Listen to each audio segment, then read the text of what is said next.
Landmarks of Africa with Chanika and Charlie. Nile River, Egypt. A Smart Kids Club publication. Contents at a glance.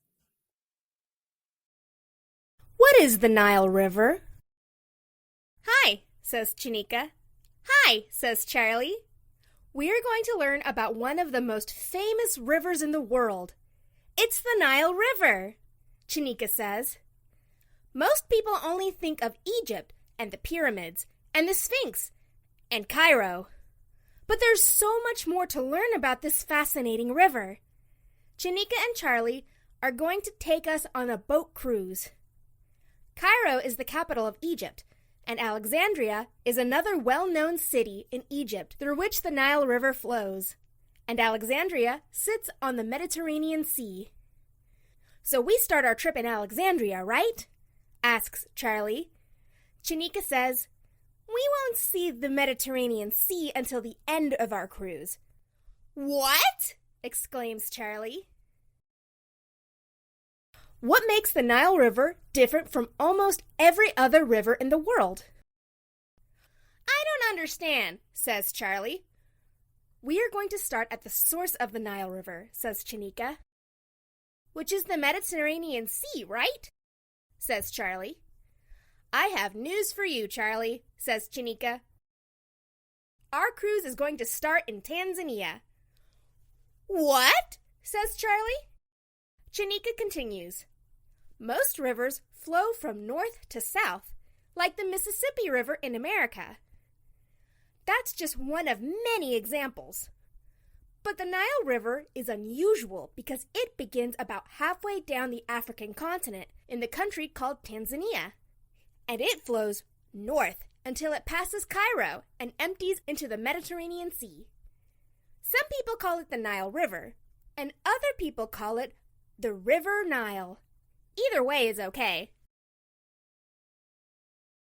Where exactly does the Nile River begin? Charlie asks, so where does the Nile River begin? On the map, it looks like Lake Victoria. Chanika says, for many years, everyone assumed the source of the river was Lake Victoria. But then scientists realized that there were several feeder rivers. Feeder rivers are smaller rivers that flow into a large body of water.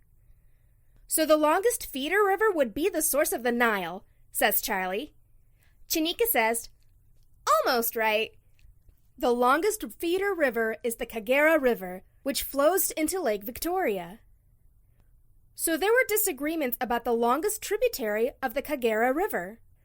Charlie says, then the source would be one of these tributaries. Chanika says, almost. Finding the true source of the Nile River was so tricky.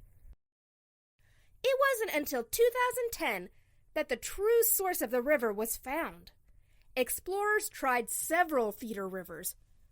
What happened? Asks Charlie. Chanika says, they heard about a place that was supposed to be the source of one of the tributaries called the Rukarara tributary. What did they do? Asks Charlie.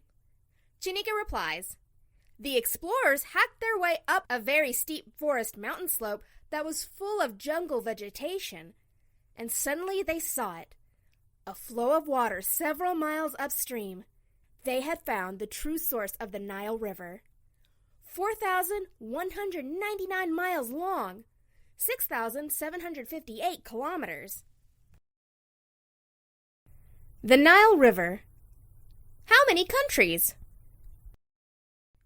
Because it is so long, the Nile River runs through many countries. It is also the major water source for several countries. What are they? Asks Charlie. Chanika responds, the answer to your second question is easy. It is the major water source for the countries of Egypt, and just south of Egypt is Sudan.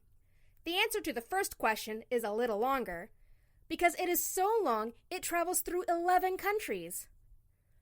Running from south to north, the countries are Tanzania, Uganda, Rwanda, Burundi, the Democratic Republic of the Congo, Kenya, Ethiopia, Eritrea, South Sudan, the Republic of the Sudan, and Egypt.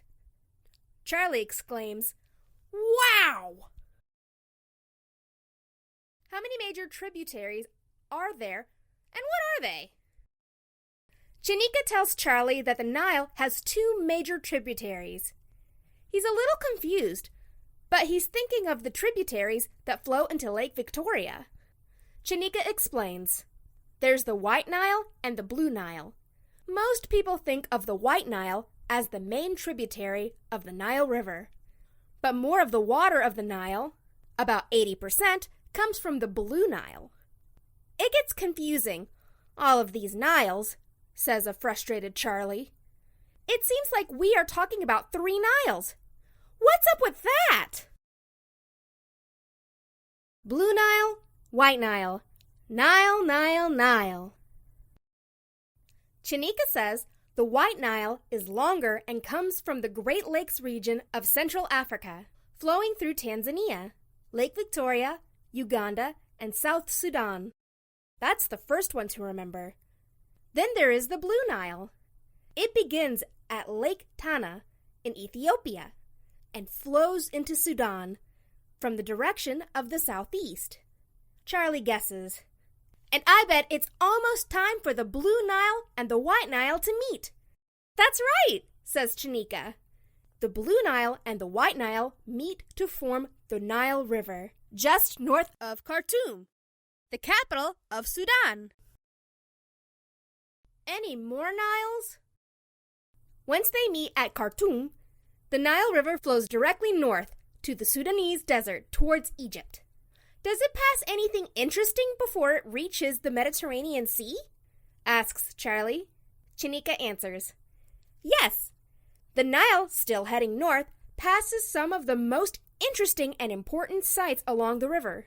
These include Lake Nasser, the Aswan Dam, the Abu Simbel temples, the city Luxor with all of the ancient Egyptian temples, tombs, and monuments, and Karnak in Luxor. Some of these are so important that 2 chimps decided to take a closer look at the sites. The story of the Aswan Dam, Lake Nasser, and Abu Simbel. Because so much of northeastern Africa is desert, people can only survive if they live near the Nile River. It provides the water to grow their crops and manage their livestock. As in many places, there is a dry season and a rainy season. One of the problems was the annual flooding of the Nile. What did they do? Asks Charlie. Chanika answers, in 1970, the Aswan High Dam was built in order to control the flow and flooding of the Nile. In the process, Lake Nasser, one of the largest man-made lakes in the world, was formed. Nasser? Asks Charlie. Chanika says, Nasser was an Egyptian president, so they named the lake after him. And now comes the story of Abu Simbel. The Abu Simbel temples. What are they? Asks Charlie. Chanika answers, they are 2 very important ancient Egyptian rock-cut temples. Rock-cut means they are cut out of solid rock. The pyramids were not built this way. They were built block by block. The Abu Simbel temples are extremely important to Egyptian history. What was the problem?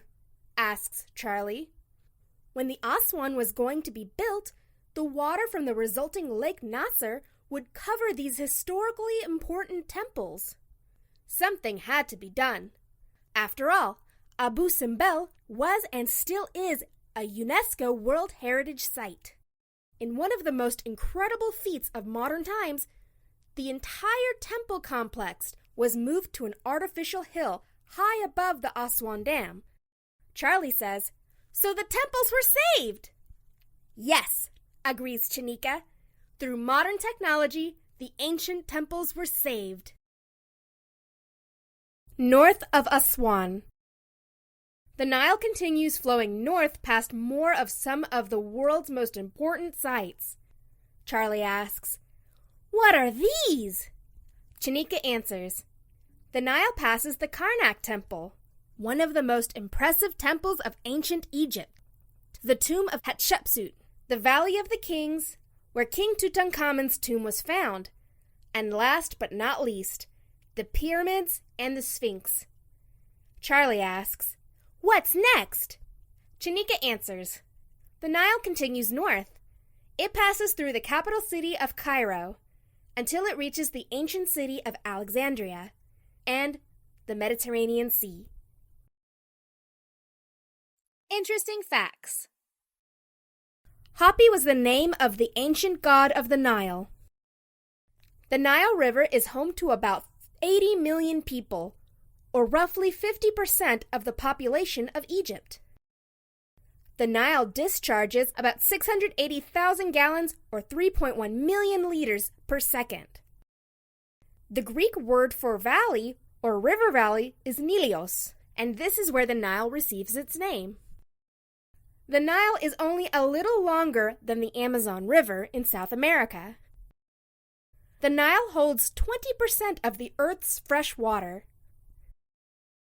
In Ethiopia, the Blue Nile is also known as Tis Abe. On its trip north, the Nile collects valuable eroded basalt lavas. The famous quote, "Dr. Livingstone, I presume," came from the meeting between the explorer David Livingstone, who was rescued in 1871 during a Nile expedition by a Welsh journalist named Henry Stanley.